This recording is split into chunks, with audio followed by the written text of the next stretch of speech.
Thanks Whitney, and thanks fellow nerds for inviting me to speak here today. My name is Duco, and I would like to start with, because otherwise I always forget it, asking for feedback, because usually when I have a talk I always ask, can you write me an email and say like one thing you liked and one thing that could improve, and nobody is going to do it. Really, nobody's going to do it, but there are going to be like one or two, and that's going to be awesome. So don't feel bad if you're not doing it, just feel a little bad and enjoy the weekend. So where to start? 3 years ago, I wanted to run the Marathon des Sables, and I went to around 30 friends, and I begged friends of friends, but nobody wanted to go with me. And then I had decided, okay, fuck it, I'll run this thing by myself. And then suddenly 4 guys appeared out of nowhere and said, okay, dude, we'll run it with you. So you might be wondering now, okay, what is he talking about? What's that Marathon des Sables? So basically, it's 6 days, 5 stages, and it's 250 kilometers, so around 50K a day. And then the longest stage is 90 kilometers, so like 2 marathons. And it is through the Sahara Desert, which is a bit less nice. And it is self-sufficient, so you need to carry all your food and your sleeping bag and your mattress and everything for the whole week. And for these reasons, Discovery Channel calls it the toughest food race on earth. To be honest, I think the Marathon des Sables has a very good marketing department, so this is a bit bullshitting, but Discovery Channel made a documentary about it, and it's pretty crappy to call it like the almost one of the toughest food races on earth, but at least it's somewhat tough. So you might be wondering now, who are the retards joining this race? And there are like 1,300 of them. And here you see people running away, nice James Bond helicopter on top, that always feels really cool. It crosses over you like that. And everybody waves, they have a camera, and I don't know why people wave, because you never see a shot of yourself back on camera. And there are like 80 medics. So there's, for every 16 contestants, there's 1 medic, and you have 2 camels. And I thought this was a joke when I read it before, but they're really 2 camels. And basically they sweep the field. So every morning the players start running, and the camels walk behind you, and if you get overtaken by the camels, you're done. You're basically disqualified.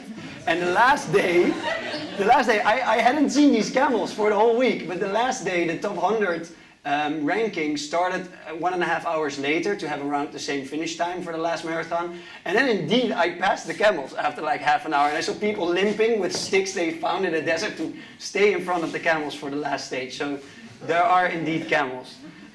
So that race was in 2015. And last summer, I ran around the Mont Blanc, and this was 120 kilometers, but non-stop, with 7.5 kilometers in height and 7.5 kilometers going down. And my first question is, how many people finished the Marathon des Sables? What do you think? Out of 1,300? Okay, over 1,200. It's not that tough. How many people, second question, how many people finished this race around the Mont Blanc? 1,800 started. Around 1,100. So 700 people drop out of this race, and the playing field was a lot stronger, and you needed to qualify for this race. And this race, basically, the Sahara was one of the qualifiers to join this race, and more people followed. So 5 lessons from extreme sports today. The first lesson is talent is overrated. And this is about the Marathon des Sables. But seriously, anybody here can run the Marathon des Sables. Maybe not that ridiculous thing here in the mountains, but the Marathon des Sables is completely fine for all of you. And I will tell you why. The second thing is preparation is key. And here I will talk about a lot of nice and nerdy facts. Because there's a lot of like cool scientific stuff. I hope you like that, so we'll talk more about that. The third thing is mind over matter. Basically this means that your mental state in ultra running is a lot more important than your physical state. So the longer the run is, the more important it is, the more of a mental run it becomes. The fourth is perseverance. If you really want to make the end, that is a very important differentiator between the people making the end, or not even making the end, or not even starting the race. And the fifth one is you can achieve way more than you think. Super cheesy, I know, but it is kind of true.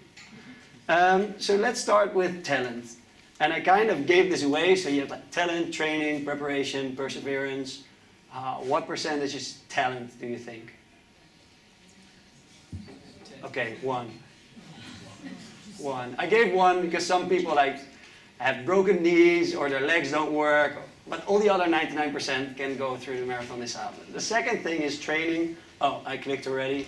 Too bad, you got that one. Preparation, around 25%, and I would say perseverance is the rest. So basically your willingness and your discipline and how bad you want to make the end of the race is a lot more important than the other things. And with the Marathon des Sables, they're basically not really cut-off times. So if you want to run or almost walk 3 kilometers per hour, trust me, you'll have very bad feet if you complete this race at 3 kilometers an hour because your feet will sweat every day and you will have very painful blisters. But if you walk through those blisters, you can basically make it. And what is a real-life example of it? Well, that is Joep. And this is Joep. And Joep was one of the 4 other guys who joined the Marathon des Sables race. And Joep was basically drinking, he was smoking, he was like partying his ass off day and night. And one important thing, Joep never ran. So he basically, he didn't even run. And here you see a movie of, this is Joep around 6 months before the race. Here he ran, I think 9 or 10 kilometers at like 11 kilometers per hour. He doesn't really look good. He looks like he needs to cry. And half a year later, he completed the 92 kilometer long stage. He ended on 500 place of 1,300 people. And Joep was in very bad state. And when he joined us, he said, I'm joining your race, guys. And then we said, dude, you're not going to make it. So a lesson is, never tell somebody they're not going to make it. Because you make it and made it, and he also made it pretty good. And there's a lot of things about ultra running where you think in advance, or you don't know it till you see it. Like, it's very normal to have females performing super good in an ultra race. So in the 1,300 people ranking, the first woman was on place 20. And the longer the race becomes, the less large the difference becomes between top performing men and women. So there are in fact a lot of ultra distant running races which are won by women, which is a pretty cool fact. I like that a lot. So let's go into the nerdy stuff. So the preparation, the training, gear and food, preparing for desert conditions. So of course, obviously, it's super important to train a lot. Train hard, train everywhere, on vacations, but it's a lot more important to train smart. Warning, first graph, super cool. So what is this graph showing? It's super easy. It's a lot more easy than Whitney's shirt. So basically you have a base level of fitness. Then you go and train, and when you train, you damage. So in fact your performance is less, which is usual. Your heart rate is higher, you might have a bit of pain in your muscles. And then afterwards, from the training, there's recovery. And afterwards, your body goes into super compensation. So it compensates more than what you damaged. And what you see here is that a lot of people don't train well. And what would happen then? And I give you like 3 different sort of training. So here's person A. Person A trains, they damage. And when they're in the middle of the super compensation phase, they train again. So you see that the movement is going up. Their base fitness level is going up. That is somebody who trains smart. Then number B, this is usually somebody, everybody has a friend like this. It's usually a male guy who is super fanatic and always trains in like acceleration 10, but basically is always injured and never has the best performance. These are basically guys who, they go out 5 days a week, they always run as fast as they can, and basically they think protein is for sissies, so I don't use protein for my recovery, so they don't really recover as well. They don't take water because water is for pussies. And then what happens in the end is they're injured and they don't have a very good training level. They're not training, they're basically just damaging their body in a very fast pace. And the third one is, well, and I can tell it because my girlfriend said it was her. Basically that's her, she trains and then she doesn't train for a very long time. And then she is on her base fit level again, her base non-fit level, and then she starts training again.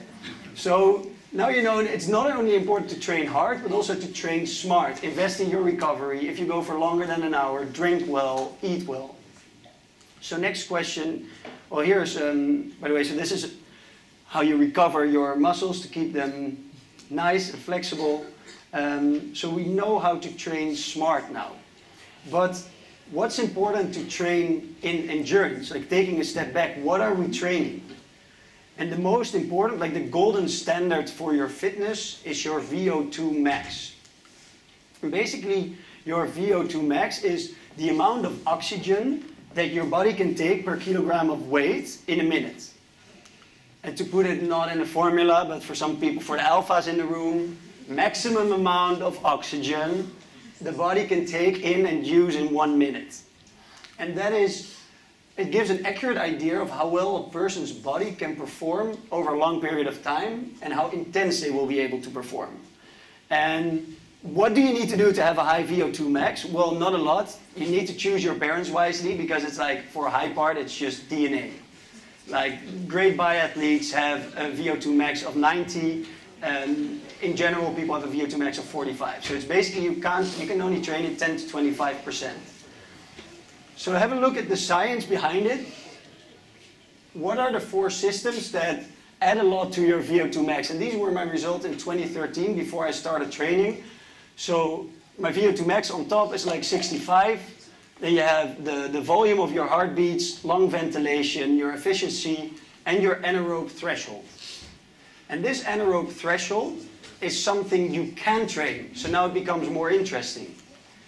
What is your anaerobe threshold? Well, basically, it's the way you burn your energy. And there are 2 systems. There's one, an aerobic energy system, and that's where you use oxygen to produce your energy. So you use oxygen to burn your carbohydrates, your fats, your protein. But it's not very good at high intensity sports. So if you would sprint, you wouldn't use your aerobic oxygen system, but you would use your anaerobic system. It doesn't use oxygen, and it produces waste products like lactic acid. And basically, what it does is, if you go for a sprint, afterwards you have sore muscles. Lactic acid is like your muscle pain. So your legs will acidify, which is verzuren in Dutch. And this is a graph, yes, another graph, super exciting, of how this looks. So here you see that there is like a very clear threshold. On the vertical axis is your blood lactate, and your running speed is on the horizontal axis. And what you see here is up to around 12 kilometers per hour, this person is not building up a lot of lactic acid. It's basically slow. There's not a lot happening here. But then suddenly, after 12 kilometers per hour, you see that it is building up really quickly. It's building up really quickly. And there's usually a specific heartbeat of you is associated with this threshold. So what you can train is you can train to make that heartbeat higher. And what you can then do is, if the green goes to the right, you can, for example, run 14 kilometers per hour without building up lactic acid. So after like 2 years of training, the big thing that changed here is that my anaerobe threshold went from a heartbeat of like 150 to 180. And this is a very important difference because, for example, when you go up a mountain, your heartbeat goes up very, very quickly. And what you see is a lot of people around you will walk in a heartbeat which is too high. And if you walk in a heartbeat which is too high, you're basically fucked at the end of the race. And I can show you a bit, well, I can't show pictures because I was also a bit too tired to take pictures. But how this went in this Mont Blanc race is, we started at 6 o'clock in the morning. The first thing that happened was 10 kilometers, climbing up 1,500 meters, climbing up a mountain. And people around us were like, you heard them breathing. If you hear people are breathing very fast and they can't talk, they're above their anaerobic threshold. So we heard people breathing. I was like, fuck man, what are these people doing here? They're running like it's a 10K race, but people were almost running up that first mountain. And we just looked at our anaerobic threshold, we looked at our heartbeat, we kept easy, and we didn't see these people for hours. So we thought, man, we must be crazy, or these people are superhuman in the race. And then around 8 hours later, middle of the day in Italy, it was like 32 degrees, and it was another 2-kilometer climb in 10 kilometers. So like 20% in a row. And all the people, or at least a big part of all the people, and I even recognized some faces, they were basically slammed on that mountain. They were like in every corner. We walked up, and it was a massacre. It was like a battlefield. Like in every corner, in every part where there was shadow, there were like 5 guys lying down, doing nothing. There were people walking down the mountain. Like it was a battlefield. And that is what happened if you like at the start of the race. So if you are here at the start of the race, and you're gonna run 3 marathons in a row through the Mont Blanc mountains, it's very amateuristic, but for some reason, and maybe I think it's also a male thing, because usually you see males doing that, is they start a race, and everybody becomes so competitive, and they look around, and everybody just wants to run faster and faster, and then at the end of the race, everybody is slam dunked in a corner and not moving anymore. Okay, so that's a bit of the nerdy part. Then the food and the gear. For the race through the Sahara, you can only pack once because it's self-sufficient. So we had made this whole super nerdy Excel with all our gear, the amount of grams it was, and what was the best option, how good was it for the cold in the desert. And this is a food Excel, so basically see your food is here, and then here are like tables with what is the ratio per gram. So how much calories per gram, and then we said like macadamia nuts are like super cool. They have like 7 calories per gram ratio. They're like the best nuts on earth. We were having these types of conversations. But that happens if you run with 5 people and 2 work in consultancy and 1 worked at a private equity firm. So basically we were going full frontal on Excel. So this is like a training weekend. It's basically people looking at computers. Then we took food into the sauna to mimic the desert conditions after like running 30K to feel like, does it still taste well? And the answer is no. A lot of stuff tastes like crap if you're in a sauna. We cut our toothbrush from 17 to 9 grams, another 8 grams saved. And then after like 100 hours of work, this is what it looks like. So unfulfilling. If you look at all the work you've done and this is like the result, not super impressive. But it does help you in going down from like 12 kilograms in your backpack to 8 or 8.5. And the last thing for the desert in preparation is desert conditions. Most people drop out because of their feet. So I have very bad feet, so I read this book on fixing my feet, so I know very good. If you have blisters, come to me afterwards, I can help you out. To avoid this and this. I always go back and forth when I show this to my mother. No, but seriously, this is seriously what you see around you. So they're like people, and there are people running the last marathon on these type of feet. And there were people sitting next to me after there was a Greek guy, and he basically put out his socks in the medic tent, and the medic looked at him and said, okay, dude, what you need to do is get your medal and go to a hospital, because this is a real problem.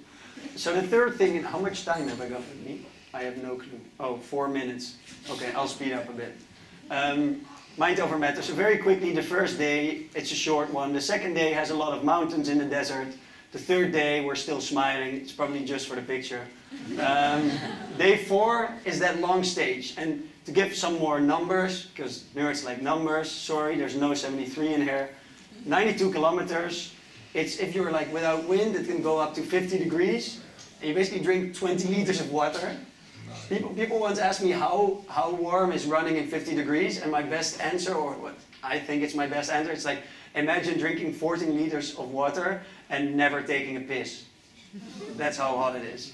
So you don't even really sweat, but you just see a lot of salt accumulating on your pants. So you eat 60 salt tablets and around only 1 kilo of food, because if you take 2 kilos of food, you need to carry it first for 120K, so you don't take a lot of food. And this is still laughing, and then after, I think at this part, after like 60 kilometers into this race, I was running with my running mate, Paul, and we were like slammed against the ground, like we were just basically walking through the desert, and then we saw people coming up behind us, and we were in 75th position, and we were very, very scared to lose our top 100 position. So we were screaming at each other, come on, you can do it, in the desert, and running as quickly as we can. And then after like an hour, Paul, he was a bit behind me, suddenly screamed like, Duco, you're a topper. And I said, like, cool dude, I got that, I'm a topper, thank you. And he said, no, you stupid, these are the toppers, the guys who are overtaking us.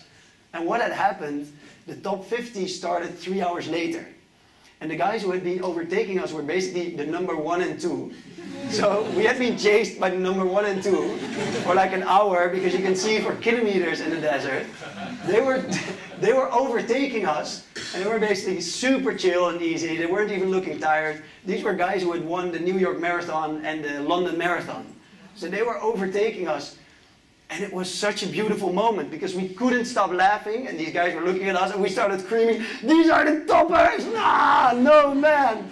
Crazy. And then suddenly, out of the blue, your mental state changes again, because we were so happy that we had fooled ourselves. We said like, "Oh man, dude, this is like the best thing that ever happened in our lives." We were chased by a guy who won the London Marathon, and we were scared of him. Of course not. And then suddenly, you feel so different, and for the next 10 kilometers, we could run again. And it's a pretty cool thing to experience, that basically nothing had happened in the physical sense. We didn't have more food, nothing changed, but your mind changes and suddenly you can run again.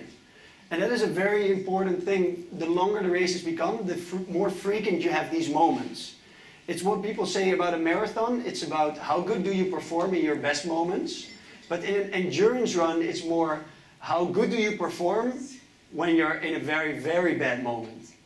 And how often do you have these moments, and how can you cope with the pain. So here you see us after 92 kilometers, so happy. Great picture. Yeah, this is like, I always need to cry always when I see that picture. I become so happy. And this is a very cool quote, I think, from Haruki Murakami, who's an ultra runner himself and a very good writer, who says pain is inevitable and suffering is optional. And I think that's a very good quote for runs, and maybe also in life. I don't want to give you like a whole spiritual lesson. You can do that in your own time. No, but it is really like, if you embrace the pain instead of disliking the pain or dismissing the pain, but if you embrace the pain and just feel, hey, it's good, it's there, just keep on going, and you'll see when you come back. It's not bad if you feel bad. Just do what you can do. When you get into this kind of meditative state, you can really perform well in your bad moments. So then the last one, perseverance. The last day was a marathon, an exact marathon, and my feet looked like this after 92 kilometers. My ankle wasn't there anymore, and I didn't fit in my shoes. So we got out the insoles, and then I sort of fit in. And then I ran behind Paul for 4 hours in a row. I cried a couple of times because I bumped against a stone like 8 times where I didn't have any toenails left. It didn't really pleasure me. But the night before, Paul had given us this quote when we were sleeping in a tent, and which is from Paul Tergat: "Ask yourself, can I give more?" And the answer is usually yes. And I also think that's a really cool quote, because usually when you do something, there's always something you can do more. Like if I would ask people, like, raise your hand up as high as possible. Yeah, and now higher. Come on, higher. And still higher. And like people can do like 10 times higher. It's super weird, and of course you're not paying attention because you think this annoying curly boy is asking to raise my hand. I'm just chilling out, go away. But it is a fact that you can always give more.